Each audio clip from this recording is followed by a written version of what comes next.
오늘은 남은 교회의 은혜의 시기 끝은 언제인지 그 끝을 우리가 좀 알게 되면 긴장하면서 좀 살겠죠. 그 끝은 어디라고 이야기하냐면 극심한 가뭄과 물가가 천정부지로 오를 때 그때를 기억하라는 거예요. 그래서 남은 교회의 은혜의 시간도 있지만 늦은 비 성령을 받는 무리도 이때부터 하나님께서 그 믿음을 달아보신다라는 거예요. 저울에. 그래서 이때가 거의 가까이 와 있는데 우리가 그 가까이 와 있다라는 것을 깨닫는 자들은 정말 하나님께로 마음이 돌아간다라는 거예요. 그래서 우리가 이 시기가 언젠지 좀 알아보는 시간이 됐으면 좋겠습니다. 자, 하나님께서는 재앙의 패턴을 주셔서 시대를 분별하게 하셨습니다. 그래서 이 패턴을 우리가 연구하게 된다면 예수님의 재림의 때가 가까이 왔다라는 것을 알 수가 있고요. 그리고 일요 시험령이 가까이 와 있다라는 것을 스스로 알 수 있게 해주셨어요. 그래서 이 패턴이 어떤 건지 한번 보도록 할게요. 하나님께서 이스라엘을 구원해내시려 하셨을 때 애굽에 내린 재앙은 하나님의 백성의 마지막 구원 직전에 이 세상에 내릴 더욱 무섭고 큰 규모의 형벌과 성질상 유사한 것이었다. 지금 우리가 계속해서 재앙의 패턴을 보고 있습니다. 그런데 이스라엘 백성들이 애굽에서 탈출할 때, 출애굽이라고 하죠. 그 탈출할 때 내렸던 재앙이 마지막 때, 우리가 출애굽이 이젠 출바벨론 할 그때에 내릴 재앙과 성질상 유사하다라고 이야기합니다. 그래서 우리는 열 재앙을 깊이 연구하다 보면 재림의 때 그리고 일요 휴업령의 때를 알 수 있다라는 거야. 우리가 패턴을 보면 애굽의 열 재앙과 그 다음에 은혜의 기간이 끝나는 시점이 있고 그 다음이 바로 7재앙이 떨어지게 돼 있습니다. 자, 그러면 은혜의 시간의 끝 7재앙과 유사한 패턴으로 이루어지는 게 작은 환란이에요. 그리고 휴업령 전에 작은 환란과 패턴이 유사한 것이 바로 휴업령 전에 내릴 재앙입니다. 지금 우리한테 지금 환경적인 어떤 재앙들이 계속 패턴으로 이어지고 있어요. 이 패턴을 열재하고 맞춰봐야 된다는 거예요. 그러면 시기가 가까웠다는 것을 스스로 알 수 있다는 거죠. 또 한번 볼게요. 그리스도의 초림에 대한 기별이 당신의 은혜의 왕국을 공포하였던 것처럼 그의 재림에 대한 기별은 그의 영광의 왕국을 공포한다. 그리고 첫째 기별과 같이 둘째 기별도 그 예언의 말씀에 기초를 두고 있다. 다니엘에게 마지막 시대에 대하여 설명한 그 천사의 말은 마지막 때에 이해하게 될 것이었다. 네, 마지막 때 일요 휴업령이 떨어지고 은혜의 기간이 끝나는 그 마지막 때에 이것이 이해된다라고 이야기합니다. 그런데 이 구절이 어디냐면 다니엘서 9장에서 이야기를 하고 있죠. 그래서 다니엘서 9장에는 예수님의 초림에 대해서 예언을 하고 있습니다. 그 초림에 대한 기간 예언이 재림 때 똑같은 패턴으로 일어난다라고 지금 이야기를 하고 있고 저희들이 계속해서 교제를 하고 있는 거죠. 자, 그 예언의 기초는 어디냐면 다니엘서 9장 24절에서 27절까지입니다. 우리 계속 보고 있죠. 자, 여기에서 일해의 절반에 예수님께서 십자가에 못 박혀 돌아가십니다. 그렇죠? 그리고 그 밑에 잠포하여 미운 물건이 들어서는 것이 바로 휴업령입니다. 이 패턴이 그대로 일어난다는 거예요. 그럼 예수님께서는 십자가 전에 3년 반 동안 공생애를 시작하셨고 그 다음에 십자가 이후에 이른비 성령이 내리고 제자들이 3년 반 활동을 했습니다. 마찬가지로 휴업령 전 3년 반 동안에 늦은비 성령을 받을 사람들이 훈련이 되는 거예요. 갖춰지게 되는 거죠. 그래서 이 사람들이 늦은 비를 받고 그 다음에 3년 반 동안 큰 외침으로 이 세상 끝까지 복음이 전해질 거라는 걸 같은 패턴. 그래서 저 위에 보면 그리스도의 초림에 대한 기별이 당신의 은혜의 왕국을 공포하였던 것처럼 그의 재림에 대한 기별은 그 영광의 왕국을 공포한다. 그리고 첫째 기별과 같이 둘째 기별도 같은 예언의 말씀에 기초를 둔다라는 거예요. 같은 패턴으로 이루어진다라는 거. 그래서 우리는 이 패턴을 깊이 연구를 해야 된다라는 거죠. 자, 짐승의 벽에 세워지면 두 부류가 생깁니다. 우리가 짐승의 표, 짐승의 환란이 이루어지면 뭐 하라고 하죠? 첫 번째, 시골로 도망가라고 이야기를 하고 있습니다. 그런데 또 한 부류가 있습니다. 그게 첫 번째는 도시 이곳저곳에서 기적과 이적을 통하여 담대하게 복음을 전하는 부류가 있습니다. 이 사람들은 늦은 비를 받은 부류겠죠. 이 사람들은 시골에 내려가지 않고 도시 이곳저곳을 돌아다니면서 기적과 이적을 통해서 복음을 증거할 거예요. 근데 이 사람들은 아주 극소수라는 거예요. 근데 사도행전 1장 5절에 이른비 성령 받았을 때 제자들이 한 행동을 그대로 하겠죠. 한번 보겠습니다. 요한은 물로 침례를 베풀었으나 너희는 몇 날이 못되어 성령으로 침례를 받으리라 하셨느니라. 오직 성령이 너희에게 임하시면 너희가 권능을 받고 예루살렘과 온 유대와 사마리아와 땅끝까지 이르러 내 증인이 되리라 하시니라. 자, 이른비 성령을 받을 때 성령의 침례를 받는 것을 이른비 성령이라고 이야기하죠. 자, 침례라는 것은 내가 온전히 물에 잠기는 거예요. 그러면 성령으로 온전히 자아가 꺾였을 때 침례를 받는다라고 얘기하죠. 그것을 임하시는 성령이라고 합니다. 8절에 오직 성령이 너희에게 임하시면, 임하시는 성령을 받은 사람들은 권능을 받아서 예루살렘은 그때 우리 서울과 같은 대도시였죠.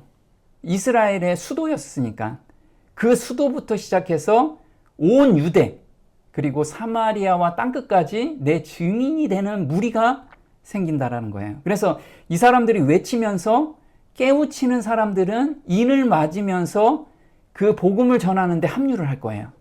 자, 그런데 늦은 비를 받지 못한 사람들이 있어요. 그런 사람들은 어떻게 해야 돼요? 도시를 떠나야죠. 그래서 늦은 비를 받을 준비를 해야 되는 거예요. 그래서 큰 도시를 떠나 작은 도시로, 시골에서는 격리된 장소로 떠날 준비를 하는 부류라는 거예요. 이 부류는 대다수가 이 부류에 속할 거예요. 왜냐하면 지금 깨어나지 못하고 있기 때문에 이료 휴업령이 떨어지면 이게 늦은 비를 받아야 되는구나. 그럴 때 깨어난다고 품성이 확 바뀌는 게 아니잖아요.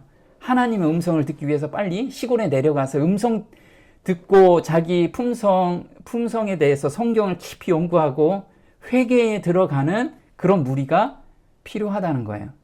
근데 여기에서도 그 무리에 속하지 못하면 다 멸망으로 갈 거라는 거죠.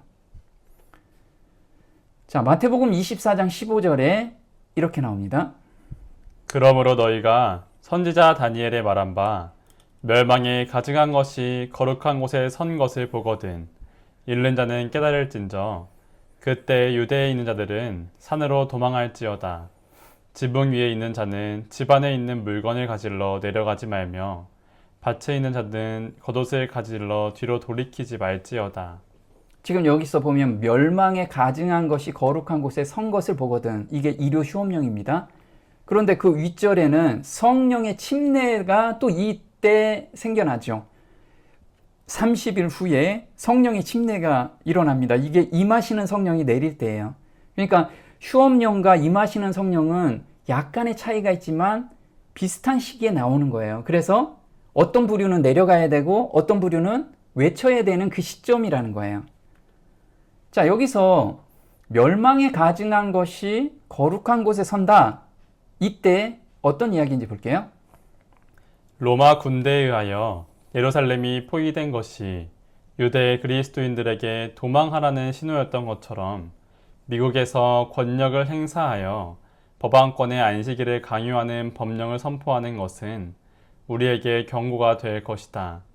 그때는 큰 도시들에서 떠나가고 산속에 있는 격리된 장소에서 거처들을 마련하기 위하여 작은 도시들을 떠날 준비를 할 때이다. 자, 지금 이야기할 때는 예루살렘이 포위된 것처럼 도망하라는 신호다. 그래서 안식일을 강요하는 법령이 선포될 때 우리는 도시를 떠날 때다라고 이야기를 하고 있어요. 그러면 모든 사람이 떠나느냐? 지금 두 부류를 이야기한다고 말씀을 드렸어요. 아, 나는 이때 도망가야겠다. 그 마음이 오면 도망가는 거예요. 근데 사실 시골로 내려가는 게 무서워서 도망가는 사람들은 늦은 비를 못 받을 수 있어요. 늦은 비를 받을 목적으로 내려가는 사람만이 늦은 비를 받을 수 있어요. 왜냐하면 성령을 간절히 찾는 자들에게만 내릴 수가 있기 때문에 그렇죠. 혹 무서워서 내려갔다 해도 소문에 이젠 이 늦은 비를 받고 강하게 외치는 그 무리들 때문에 감동이 돼서 이젠 그 무리에 합류할 수는 있어요. 그런데 목적은 뭐냐면 늦은 비를 받기 위해서 내려간다라는 거예요. 자, 시골에 내려가는 이유, 정말 무서워서 내려간다면 우린 생각해 봐야 돼요. 일요 휴업령이 떨어지면 이 먹을 것이 없고 그래서 우리가 자급자족하기 위해서 내려간다. 무서워서 내려간다. 이렇다면 지금 빨리 성경으로 돌아가야 된다라는 거예요. 우리는 늦은 비를 받기 위한 준비를 위해서 내려가는 거라 이거예요. 자, 은혜의 시간이 종결될 때 큰 환란이 그때부터 시작이 됩니다. 근데 큰 환란에서 통과될 수 있는 사람이 있어요.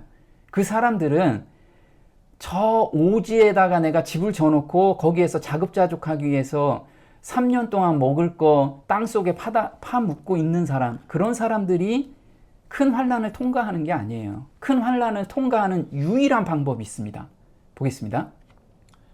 나는 많은 사람들이 그렇게도 필요되는 준비를 게을리하면서 자기들이 주의 날에 설 수 있게 해주고 그의 안전에서 살기에 합당하게 해줄 늦은 비와 새롭게 되는 때를 기다리고 있는 것을 보았다. 나는 너무나 많은 사람들이 환란의 때에 피난처를 갖지 못한 것을 보았다. 자, 여기서 피난처는 뭐냐면 바로 늦은 비를 받는 거예요. 늦은 비를. 그럼 우리가 이 일요 휴업령이 떨어지고 3년 반 동안에 해야 될 일은 뭐냐면 늦은 비를 받는 준비로 매달려야 된다라는 거예요. 뭔가 무서워서 먹고 살기 위해서 내려가는 게 아니고 늦은 비를 받기 위해서 내려간다라는 거, 이걸 잊지 않아야 된다라는 거죠. 자, 그래서 내려가서 농부가 될 거냐 아니면 최소한의 먹고 사는 준비만 하고 내려가서 거기에서 늦은 비 성령을 부르짖으면서 깊은 회개에 들어가는 그 운동에 참여할 거냐, 여기에서 운명이 갈린다라는 거예요. 한번 볼게요.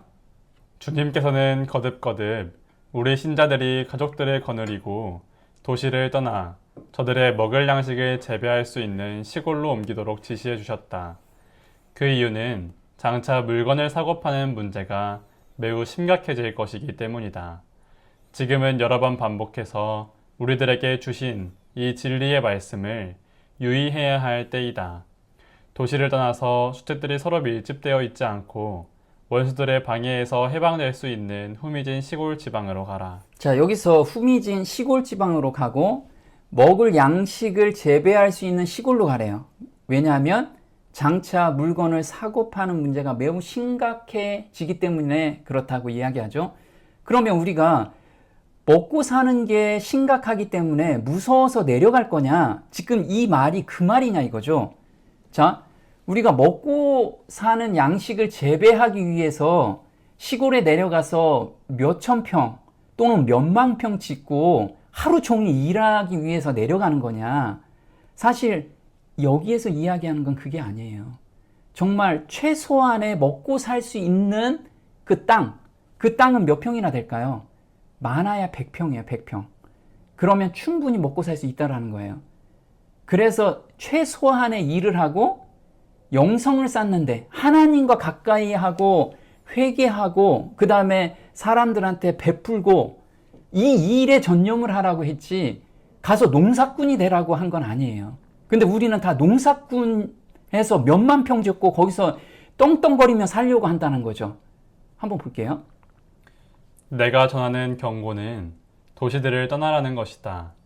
우리 신자들이 도시를 떠나 작은 토지를 매입하여 저들 자신과 저희 자녀들을 위한 가정을 마련하도록 신자들을 교육하라. 자, 여기서 지금 도시를 떠나라고 그대로 또 말씀을 하셨어요. 그런데 도시를 떠나는데 엄청나게 큰 땅, 한 5,000평, 10,000평 해가지고 하루 종일 일해라. 이렇게 한 게 아니고요. 작은 토지를 매입하라. 누구를 위해서? 자신과 저희 자녀들을 위해서 작은 토지를 마련하래요. 여기에서 우리가 정말 내가 지금 정말 농사꾼으로서 시골에 내려가 있는 건지 아니면 정말 하나님을 좀 더 깊이 만나기 위해서 시골에 내려간 건지 다시 한번 생각해 봐야 된다는 거예요. 우린 마지막 때에 예수님께서 우리한테 당부하신 말씀이 요한복음 6장 27절입니다. 썩는 양식을 위하여 일하지 말고 영생하도록 있는 양식을 위하여 하라. 이 양식은 인자가 너희에게 주리니 인자는 아버지 하나님의 인치신 자니라. 자, 우리가 육적으로는 당연히 먹고 살아야 되죠. 그런데 최소한의 먹을 거를 놓고 무엇에 집중하냐면 썩을 양식을 위해서 일하지 말고 영생하도록 있는 양식을 위해서 하라는 거예요. 이게 우리가 영생을 위해서 깊은 회개에 들어가는 그 기별과 그런 모임에서 우리가 참여하라는 거예요.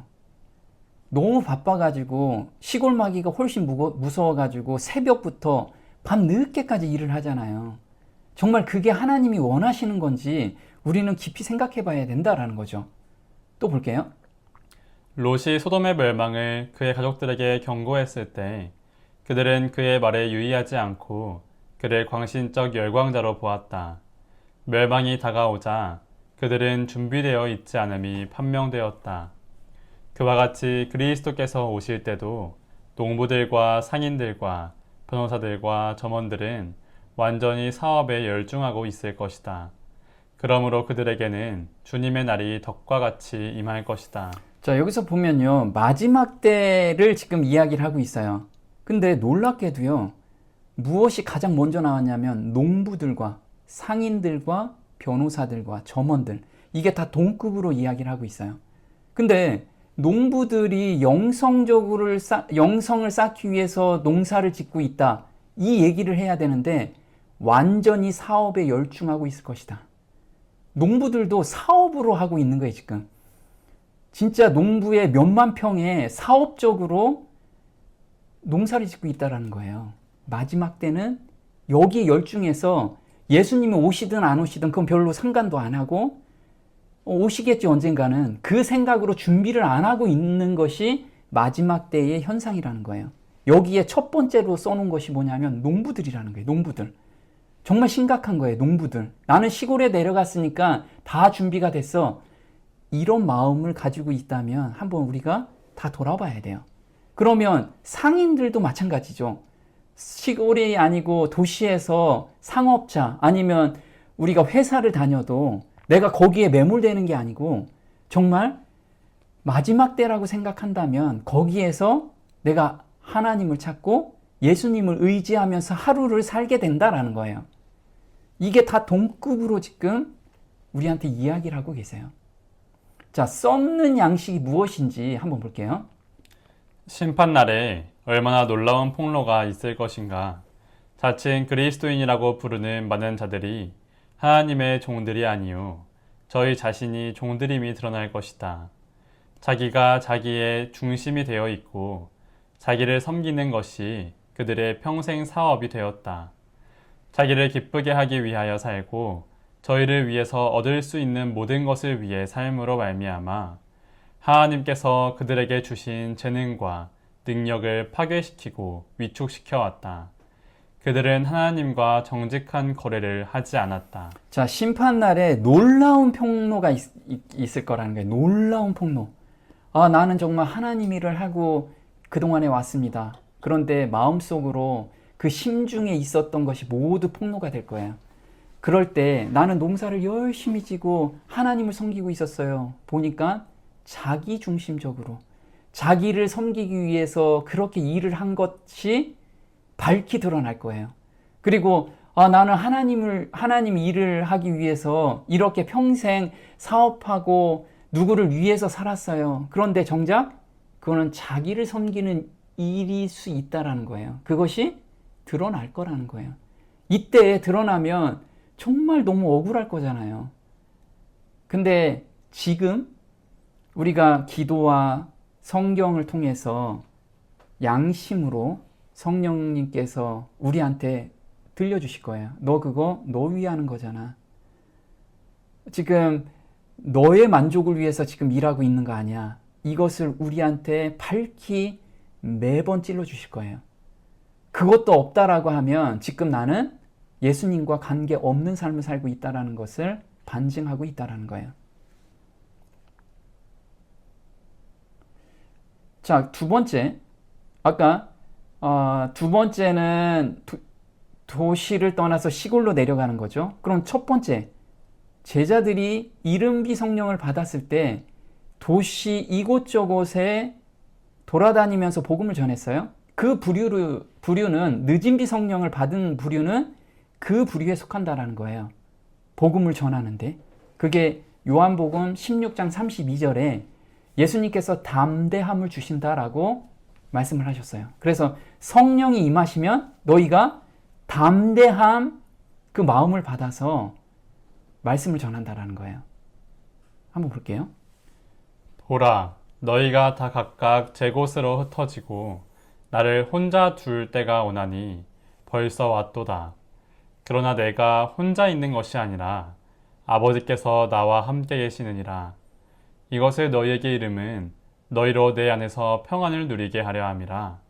세상에서는 너희가 환난을 당하나 담대하라. 내가 세상을 이기었노라 하시니라. 자, 예수님께서 십자가 달리기 바로 전날에 이 제자들한테 이야기를 하셨죠. 자, 예수님께서는 담대하셨어요. 담대할 수 있었던 것은 아버지께서 나와 함께 계시기 때문에 그것을 느끼고 경험했어요.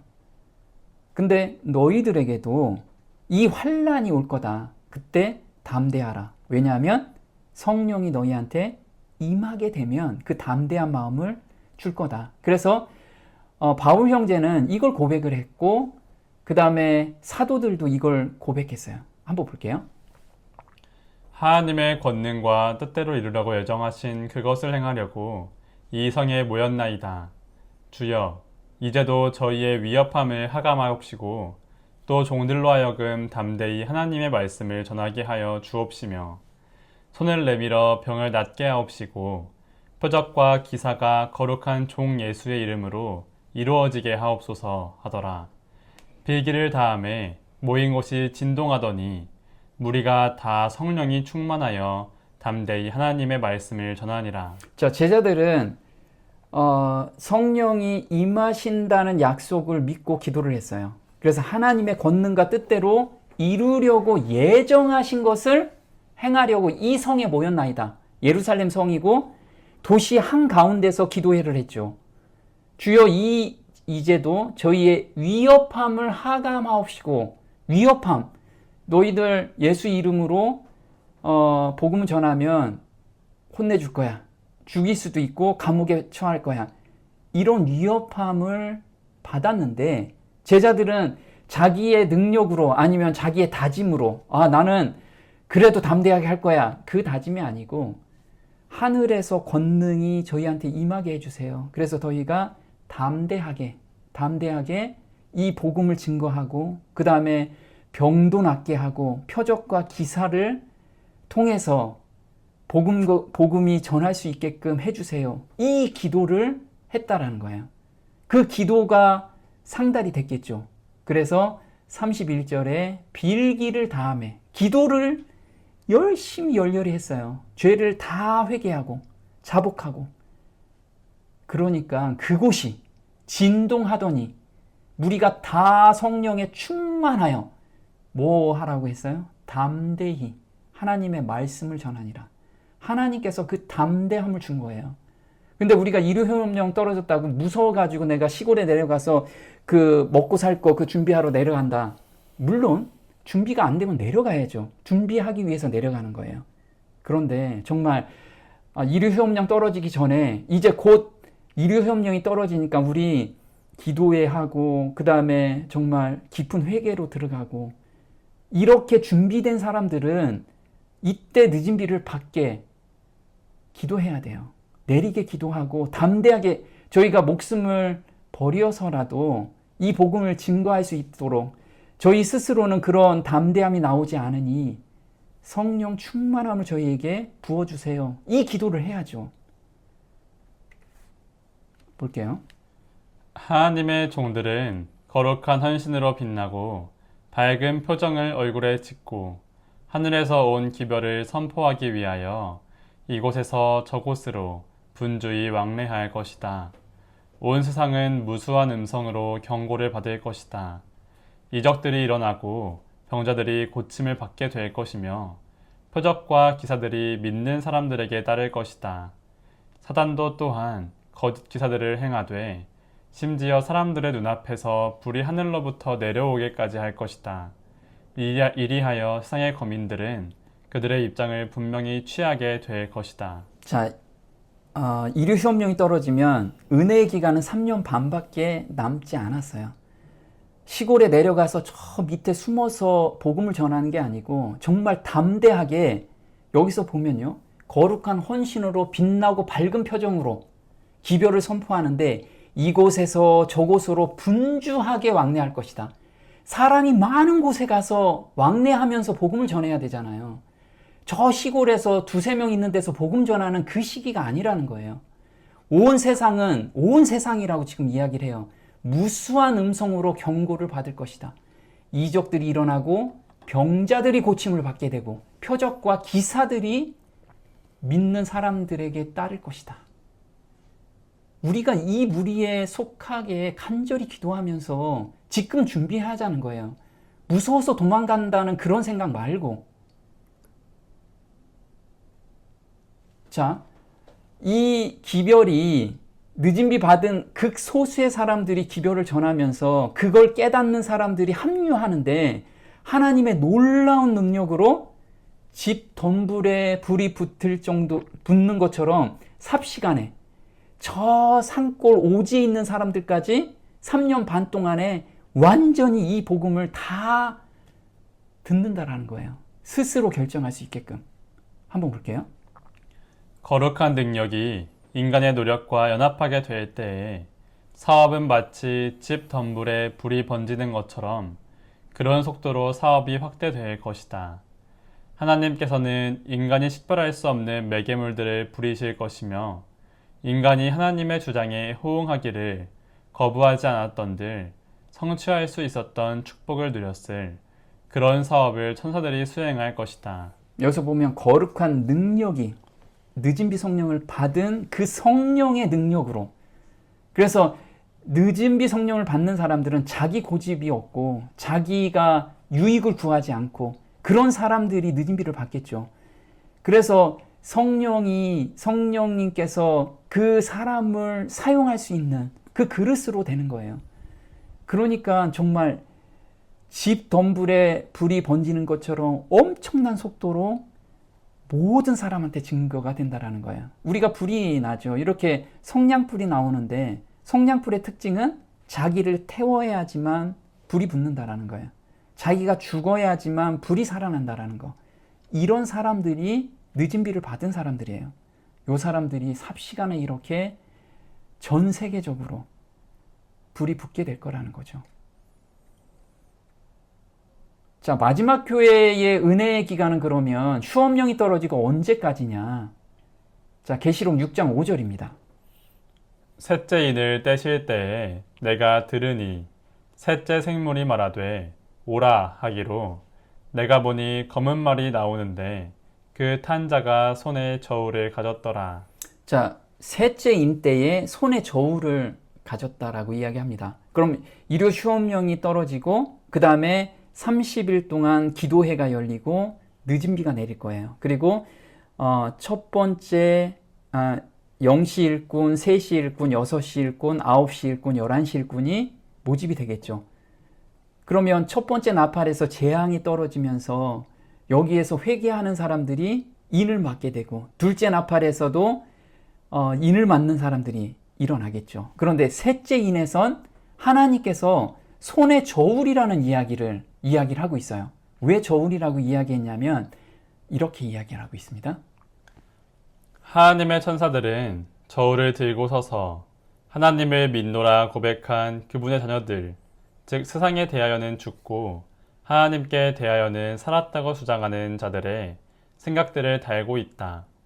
천사가 저울을 가지고 하나님의 백성들의 생각과 관심들을 다는 것을 보았을 때 나의 마음에 찍힌 엄숙하고 생생한 인상은 도저히 표현할 수가 없다. 자, 세 번째 인에서 하나님을 믿노라고 고백하는 그분의 자녀들의 믿음을 달아본다라는 거예요. 그래서 온전히 헌신하지 않은 모든 사람들은 여기에서 은혜의 시간이 끝나게 될 거예요. 이 일요휴업령이 떨어지고 바로 은혜의 시간이 끝나는 게 아니고 셋째 나팔까지 하나님께서는 정말 기회를 다 주시는 거예요. 한번 볼게요. 그동안 큰 빛과 심판은 하나님의 백성, 그동안 큰 빛과 기회를 가진 자들로부터 시작되는 것이다. 은혜의 시기가 모든 교인에게 동시에 또는 일요일 휴업령이 시행되자마자 끝나는 것은 아니다. 어떤 사람에게는 다른 사람보다 최후의 큰 시련이 좀 더 일찍 닥쳐온다. 어떤 사람은 다른 사람보다 먼저 시험을 당하고 인을 받는다. 자, 여기서 보면 일요휴업령이 끝나자마자 하나님을 믿노라 하는 마지막 교회의 은혜 시간이 끝나는 게 아니다. 일요휴업령이 떨어지자마자 끝나는 게 아니라 어떤 사람은 일찍 끝나고 어떤 사람은 그 기회가 있을 거라는 거예요. 왜? 빛이 온전하게 받지 못한 사람들은 기회를 더 주시는 거예요. 그런데 빛을 온전히 받았는데도 내 고집으로 그걸 선택하지 않는 무리들은 일찍 은혜 시간이 끝나다는 거죠. 볼게요. 어떤 사람은 다른 사람보다 먼저 스스로 은혜의 문을 닫는다. 큰 빛과 기회를 가지고도 그것을 등한시하거나 거부해온 자들이 일요일 휴업령의 마지막 큰 시련을 견디지 못할 때 은혜의 시기가 끝나게 되는 것이다. 그러므로 은혜의 시기가 모든 사람에게 마지막 순간까지 계속되는 것도 아니요, 또한 동시에 꼭 같이 끝나는 것도 아니다. 네, 동시에 끝나는 것도 아니요, 그 다음에 마지막 순간까지 계속되는 것도 아니에요. 그래서 여기서 저울로 달아보는 시점, 이게 세 번째 인에서 이 마지막 교회는 은혜의 시간이 끝낼 확률이 굉장히 크다는 거죠. 자, 사도행전 1장에 성령이 임하시면, 이게 일요 휴업령이 떨어지고 30일 이후에 늦은비 성령이 내리죠. 그때부터 무엇을 하냐면 예루살렘과 온 유대와 사마리아와 땅끝까지 내 증인이 된다. 근데 여기서 예루살렘과 온 유대는 이 유대인이죠. 하나님을 믿는 백성들이에요. 그래서 하나님을 믿는 백성들은 예루살렘과 온 유대를 대표를 하고 있어요. 이게 셋째 인이 끝날 때, 그럼 넷째 인부터는 사마리아, 그 다음에 땅끝, 모든 사람까지 간다라는 거야. 그럼 모든 사람에서는 11시 일꾼이 나올 때가 모든 사람들이 그때 밝은 빛을 다 받게 될 거예요. 그 다음에 자기의 운명은 자기가 결정해야 되겠죠. 그래서 정말 우리가 어느 때에 은혜의 시간이 끝나는지는 우리가 정말 깊이 연구해 봐야 돼요. 자, 휴업령 전에는 그러면 어느 곳에서 영성을 쌓아야 되느냐? 우리가 휴업령이 떨어지기 전에 지금부터 우리가 준비를 해야 되잖아요. 그럼 어디에서 해야 되느냐? 바울 형제는 고린도전서 7장 17절에 이렇게 나옵니다. 오직 주께서 각 사람에게 나눠주신 대로 하나님이 각 사람을 부르신 그대로 행하라. 내가 모든 교회에서 이와 같이 명하노라. 각 사람이 부르심을 받은 그 부르심 그대로 지내라. 내가 종으로 있을 때 부르심을 받았느냐? 염려하지 말라. 그러나 자유할 수 있거든 차라리 사용하라. 형제들아, 각각 부르심을 받은 그대로 하나님과 함께 거하라. 자, 바울 형제의 권면은 뭐냐면 부르신 그대로 행하래요. 믿으라 라고 얘기한 게 아니고 행하라. 그 행하는 게 뭐냐면 하나님과 함께 거하라는 거예요. 어디에 있든 네가 시골에 가 있느냐, 그 시골에서 하나님과 함께 동행하는 것을 배워라. 너가 직장 생활을 하고 있느냐, 여기서 종으로 부르느냐, 지금 우리는 종이 직장 생활하고 비슷하잖아요. 그러면 직장 생활에서 부르심을 받았느냐, 거기에서 하나님과 함께 행하라. 사업을 하고 있는 사람이냐, 장사를 하고 있는 사람이냐, 부르신 그대로 거기에서 행하라는 거예요. 한번 볼게요. 우리 구주의 지상생애의 대부분은 나사렛의 목공장에서 고생스러운 일을 하시면서 보내셨다. 그는 그의 비천한 직장에서 일하실 때에도 그가 병자를 고치시고 갈릴리의 거친 물결 위로 걸어가셨을 때와 같이 충실히 당신의 사명을 이행하셨던 것이다. 그러므로 우리는 가장 천한 의무와 가장 낮은 지위에 있으면서라도 예수와 동행하며 동역할 수 있는 것이다. 장사꾼도 자기의 직무를 충실하게 이행함으로써 자기의 구주를 영화롭게 할 수 있는 것이다. 만일 그가 참다운 그리스도의 제자일 것 같으면 그는 자기의 신앙을 그가 행하는 모든 일에 실천하며 사람들에게 그리스도의 정신을 드러내게 될 것이다. 자, 여기서 보면 예수님께서는 30년 동안은 목공소에서 일을 하셨어요. 그래서 예수님 따라가기 위해서 저도 목공 일을 하는 게 맞다. 그 이야기가 아니죠.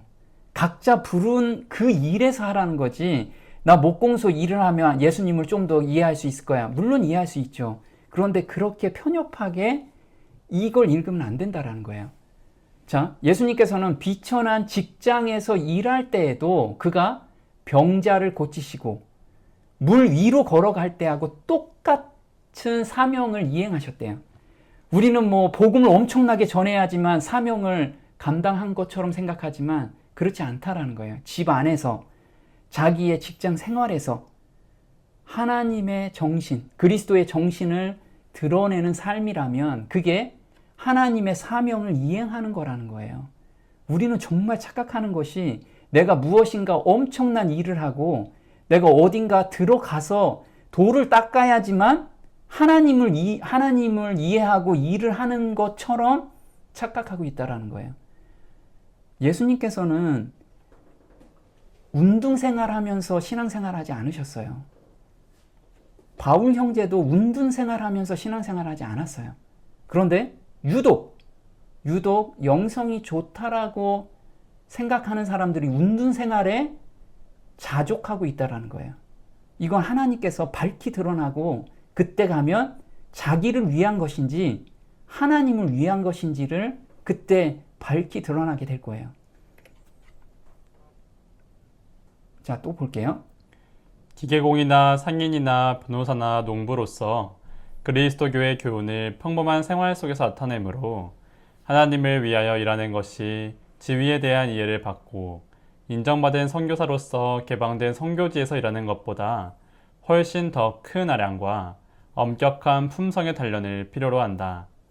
일상생활의 세부를 정화시키며 성경을 믿는 그리스도인의 표준에 따라 모든 세상의 거래를 처리하면서 공장과 사무실 안으로 신앙을 가지고 들어가려면 강한 영적 신경과 체력이 요구된다. 자, 여기서 보면 기계공이나 상인이나 변호사나 농부로서, 자, 여기서 세상에서 일하는 그 부르신 그 일을 다 이야기를 하고 있죠.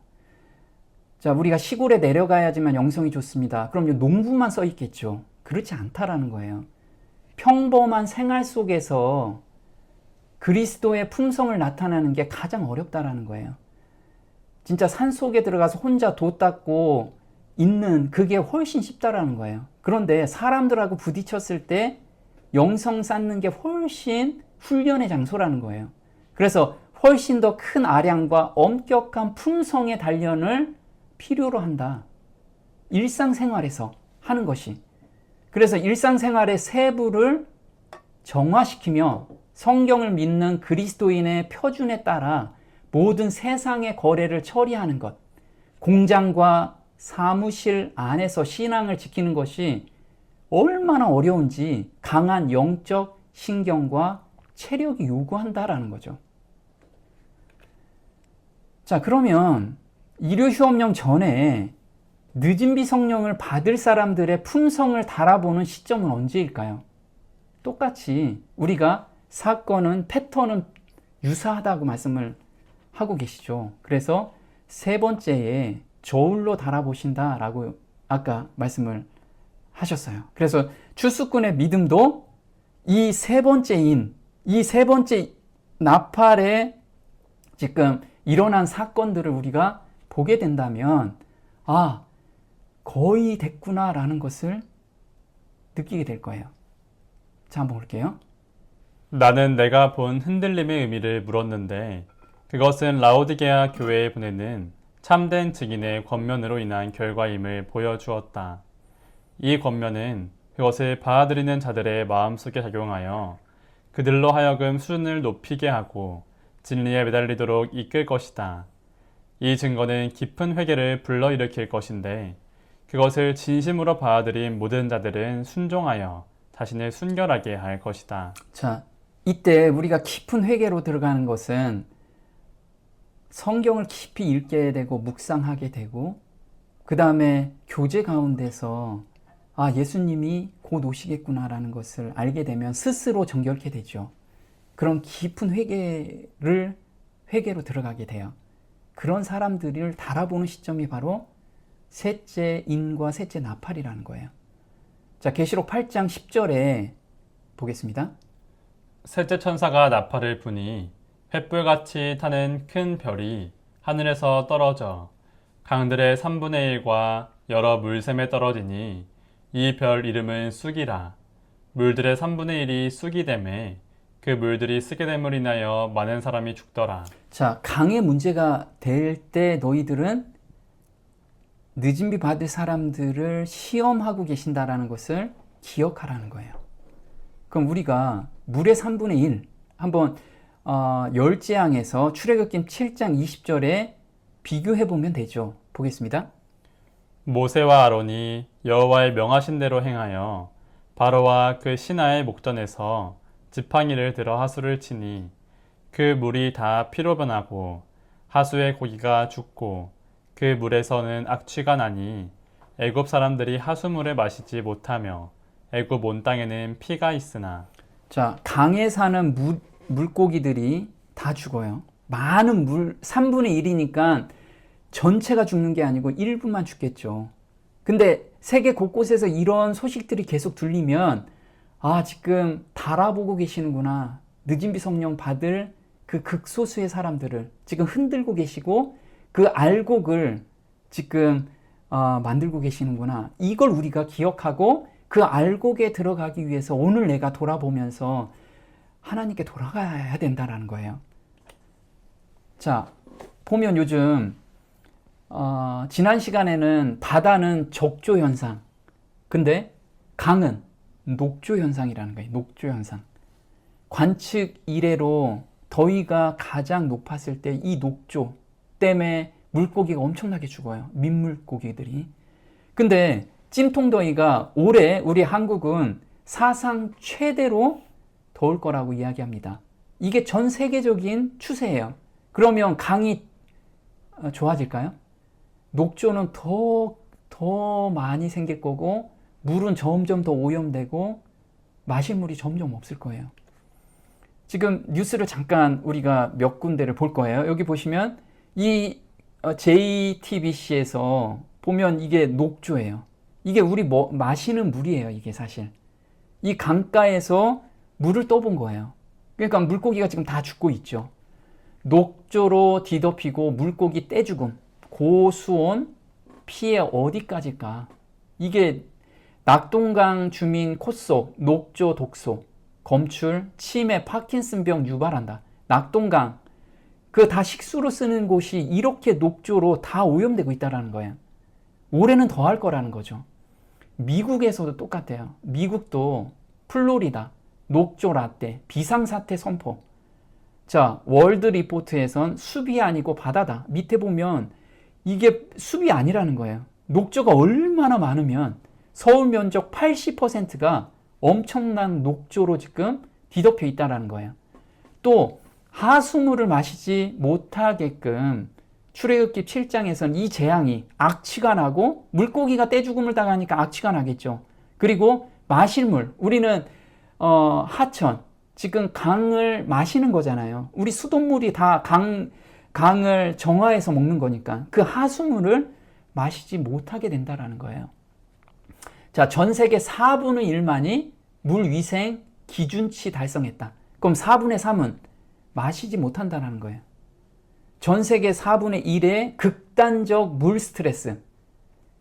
이게 진짜 현실이라는 거예요. 지금 우리한테 굉장히 가까이 왔는데 우리는 이런 게 워낙 많으니까 그냥 흘러가지만 지금 하나님께서는 성경을 아는 자들한테는 지금 늦은 비 받을 무리가 지금 그 저울에 재고 있는 시점이라는 거 우리한테 기억하라는 거예요. 전 세계 물 부족 현상, 미국에도 피해 잇따라 속출한다. 자, 유일한 물인데 물을 떠보니까 흙탕물이야. 근데 이걸 마시지 않을 수가 없어요. 아프리카에서는 이걸 다 마셔야 돼. 그래서 매일 약 1000명의 어린이가 이 물 마시고 죽고 있다는 거예요. 이게 지금 현실이라는 거예요. 전 세계 강물 항생제 오염이 심각하다. 근데 이게 전 세계에 얘기했는데 그 밑에 한강도 지금 항생제가 범벅이 된 물이 둥둥 떠다니고 우리가 먹고 있다는 거예요. 자, 물 부족 국가. 물은 많지만 오염으로 마실 수 없는 경우. 한국은 물 부족 국가인가요? 우리 지금 비도 이렇게 많이 내리고 홍수도 많은데 물 부족 국가냐?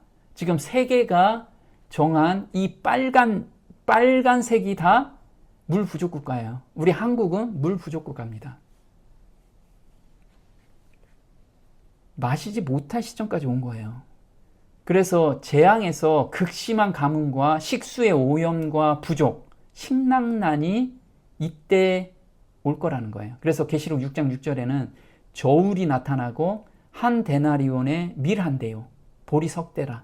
이때 경기가 극심하게 어려워질 때 우리는 하나님의 계획을 봐야 돼요. 이때 늦은 비 받을 무리의 저울로 달아보고 계시는 시점이라는 거. 그래서 가뭄이 물 위에 그것을 말리우리니 이는 그 땅이 조각한 신상의 땅이요 그들은 우상에 미쳤음이라. 하나님께서 이 가뭄을 내리는 이유는 우리가 지금 하나님을 섬기지 않고 돈을 섬기고 세상을 섬기고 자기의 유익을 섬기고 이 가증한 우상에 사람들이 미쳐있기 때문에 가뭄을 내려주신다라는 거예요. 지금 깨라고, 정신 차리라고. 한번 볼게요. 엘리야는 저들의 고난을 통하여 이스라엘의 마음이 우상 숭배로부터 하나님께 대한 충성으로 돌아서기를 믿음으로 기도하며 기다리는 중에 기나긴 가뭄과 기근의 세월을 보냈다. 그러나 그들의 모든 고난에도 불구하고 그들은 우상 숭배 가운데 굳건히 서서 하나님의 선지자를 재앙의 원인으로 간주하였다. 자, 엘리야 시절에 우상 숭배 때문에 가뭄과 기근의 세월을 보냈대요. 우상 숭배를 버리면 하나님께서 비를 내리실 텐데 우리가 지금 그렇게 가뭄과 기근이 있는 것은 우리가 하나님을 찾지 않기 때문에 하나님보다 훨씬 중요한 것들이 너무 많기 때문에 하나님께서는 돌아오게 하기 위함이라는 거예요. 자, 또 보면 저수지 물 사라졌다. 이게 한국이에요. 바싹 마른 고창지대. 자, 농사가 안 돼요. 농사가. 중국 가뭄 폭우로 몸살을 앓고 식량 생산에 빨간불. 그래서 지금 세계 곡창지대가 곡식이 생산이 잘 안 돼요. 그럼 뭐가 올까요? 앞으로 곧 밀 한 대에 한 데나리온이요. 밀 석대, 보리 석대요. 이 시점이 올 거라는 거예요. 자, 바닥 드러낸 라인강. 유럽 500년 만에 최악의 가뭄이 왔다라는 거예요. 자, 인도 파키스탄이 얼마 전에 전쟁이 일어났죠. 이 전쟁이 일어난 원인이 뭐냐면 물 때문에 전쟁이 일어났어요. 인더스강을 차단했기 때문에 목숨 걸고 전쟁 일으킨 거예요. 앞으로 물 때문에 엄청난 전쟁, 식량 때문에 엄청난 전쟁이 일어날 거예요. 그래서 마지막 땐 처처의 기근과 지진, 전쟁 이런 것들이 자연스럽게 일어날 환경으로 지금 가고 있다는 거죠.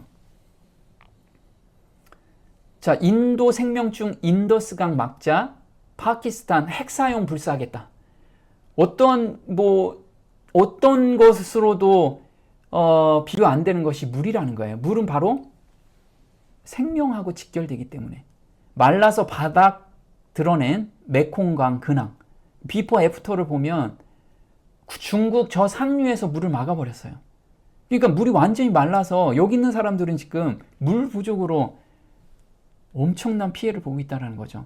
지금 물 때문에 전 세계적으로 미국, 멕시코 갈등으로 지금 난리라는 거죠. 이런 세상이 지금 들어왔다라는 거예요. 자, 그리고 한 데나리온의 밀 한 대, 이건 무엇이냐면 우리가 인플레이션이 온다라고 하죠. 근데 인플레이션보다 더 안 좋은 스태그플레이션이라고 해요. 이건 뭐냐면 경기가 나쁜데 물가가 계속 오르는 현상이 스태그플레이션이라고 해요. 우리 지금 경기 굉장히 안 좋죠. 그런데 10,000원짜리 가지고 마트에 가면 살 게 있나요? 예전에는 그래도 살 게 있었는데 지금은 살 게 없죠. 경기는 안 좋은데 물가는 계속 올라가는 거. 이게 경기가 극복 안 되는 하나의 현상이에요. 이게 지금 오고 있다라는 거예요. 지금 계시록 6장 5절에 보겠습니다.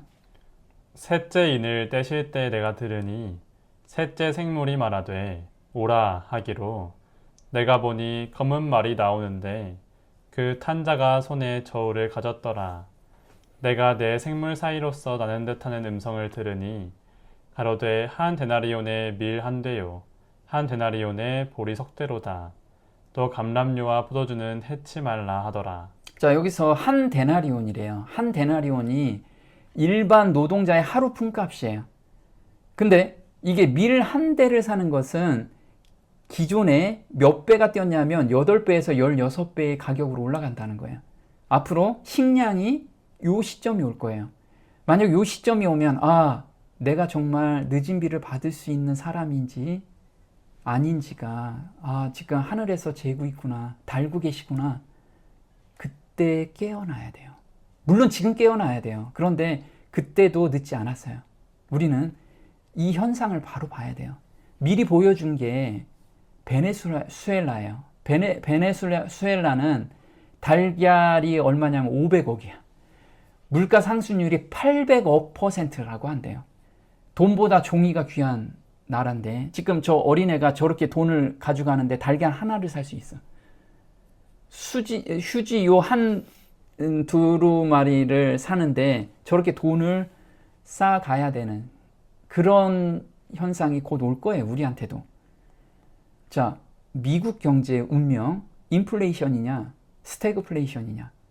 그런데 방송에서 계속해서 상업용 부동산이 터지면 미국은 스태그플레이션에 빠지게 될 거다. 한국은 어떨까요? 한국은 스태그플레이션이 가속화된다라는 거예요. 가시화됐다 이거예요. 지금 어떤 사람들은 경제 전문가들은 6월 달에 생길 거다. 이 시기는 모르지만 곧 우리한테 가시적으로 오게 될 거예요. 자, 우리는 이런 사회 현상에서 정말 하나님의 역사를 보고 깨어나는 무리가 돼야 돼요. 그냥 이런 사회 현상이 있구나라고 생각한 그 정도의 사람들이 아니라는 거예요. 우리한테는 밝히 하나님의 역사를 보여주는 그걸 우리가 보고서 정말 깨어나서 늦은 비 성령 받는 그런 영광의 성도들이 저와 여러분이 됐으면 좋겠습니다. 오늘 여기까지 할게요.